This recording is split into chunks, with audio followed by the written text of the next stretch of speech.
Значи, јавната администрација во континуитет се намалува.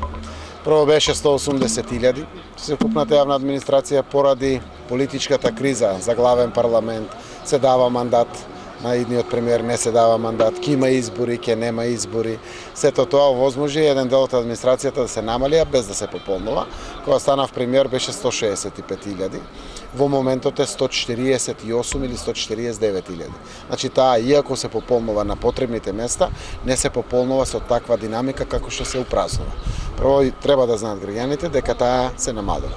Од еден таков аспект зборувајќи, ние во иднина разработуваме планови да мотивираме граѓани од јавната администрација по сопствена волја и убедување да прифатат подобро платени и поперспективни работни места во приватниот сектор.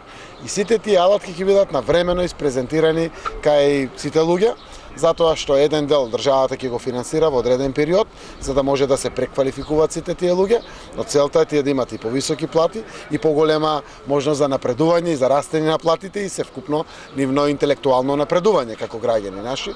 Тоа е процесот, многу земји успееле во тоа и ние ќе успееме. Значи никој нема да изгуби работно место, никој нема да остане на патот, тоа се нашите граѓани. Гледате дека ни треба и квалификувана работна сила, барат бизнисмените, деловните луѓе, тие ќе бидат се повеќе подготвени да дадат повисоки плати и тоа повисоки бруто плати, не само плати, и верувам дека целото тоа ќе биде уште една алатка и карика за нормализацијата на економските перспективи во нашата земја.